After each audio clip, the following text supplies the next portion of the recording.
Here's an interesting fact. I lost sleep for a week over this. Ready? If you look at the common ancestor between fungus and animals, because the tree of life ultimately has one taproot, okay? And as it splits, it speciates, and you get all these things. The diversity of life on Earth is enabled by the fact that life can speciate. Okay. You look at the common ancestor between animals and fungus. The common ancestor between humans and mushrooms split later than its common ancestor split with green plants. What that means is we and mushrooms are more alike than either we or mushrooms are to green plants. Well, mushrooms breathe oxygen. All I'm saying is, you grill a portobello mushroom? What's the first word people use to describe it? Vegetarian. No, they talk about mushrooms tasting meaty. Yeah. Yeah, meaty mushroom. Mm-hmm. No one has, last I checked, no one has ever accused kale of tasting meaty. No. So in a way, we're kind of biting into ourselves.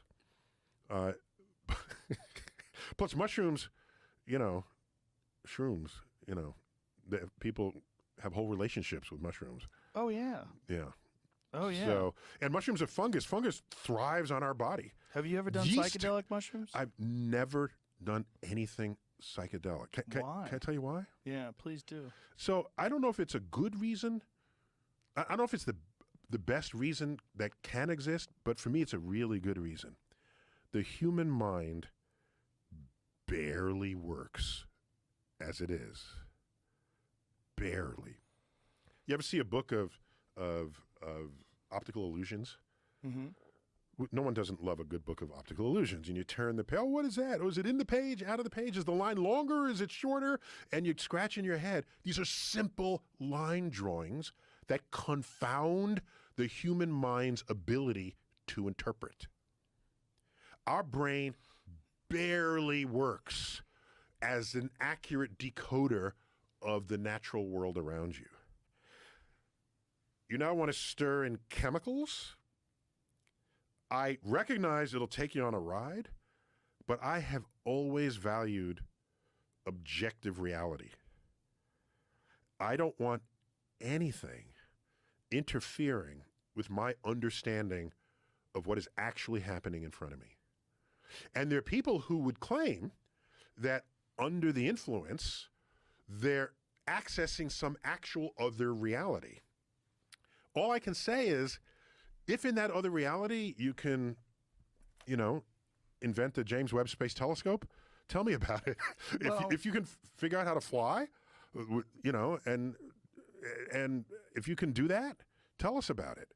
And there are people say, oh, I visited Venus when I was on a head trip. Did you bring back evidence? Evidence matters. Okay. Did you bring it? No, but it was in their head. Well, the material world, what we're talking about is actual physical objects, right? It's if you could bring physical back world, the physical something, universe. The physical, where what they're experiencing is something akin to, you could call it a hallucination. You could call it a portal where physical reality doesn't exist, and you only exist as consciousness. Here's my skepticism. I don't mind people saying that they visited another planet or whatever, wherever they're visiting, or some astral plane. Mm-hmm. Okay, I don't. Okay, write a travelogue and share it with people, as some have done. I guess I would ask whether what you experienced is part of an objective reality that we can all recognize. Because if it's not, then it's completely in your head. And if it's completely in your head, wait a minute, it's less useful. But what do you mean by that? Part of an objective reality? An objective reality. So here's an example. When people have these near-death experiences, okay, or one where they're dying on a table, and they commonly described, they leave their body and they look back on themselves, okay? That's a thing going, that's something, okay? Right. Let's investigate this, okay? So the test for whether you really left your body or whether you were hallucinating it is get some writing that faces the ceiling up above your body, okay? And they've done this experiment. And if you're floating above your body, above that piece of paper, when you come back to life, you should be able to say what's written on that piece of paper. And that is yet to happen. If you get above it. Yeah, if you get above it, correct. That is yet to happen. That'd be really good. Where would that piece of paper be suspended? Yeah, no, you have to put it up on a shelf or something. Yeah, you'd be able to put it in a way that it would be clearly. But then the person would have to die knowing that piece of paper was there and then be brought back? Possibly. Yeah, I mean, so you'd have to tell them, hey, I know you're going to die. You're going to die. If you come back, yeah. I have a piece of paper up here. That Go seems read like from it. A pretty ridiculous experiment to try to if achieve. You care. Wait. Pause. From ridiculous experiment. So like, hey, I know this guy's about to die, but instead of concentrating on bringing him back to life, let's write down on a piece of paper and leave it on the shelf. But who the fuck is going to do that? No, you know what they did? What? In 1895, after Wilhelm Röntgen discovers X-rays, and they find out it penetrates your body, and you can see bones inside your body, you know what they did? What? They set up X-ray machines at the bedside of dying people to see if they can see a soul leave the body. And everybody just got cancer from the radiation. They died from cancer? No,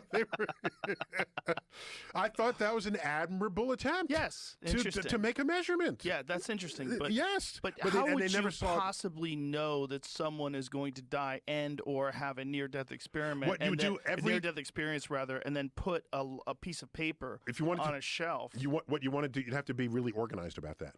Yeah. And if you want to do this en masse, you'd have to just like have shelves in every bedroom, in every room of every ER. Every ER, correct. Or yeah. How often does that happen where people have above their body experiences? It's very frequently reported. Very frequently? Oh yeah. I'm just saying that the brain is capable of so much extraordinary thought within itself. Of course. That what I care about for the world is what is objectively true. And what's objectively true can be verified by multiple people.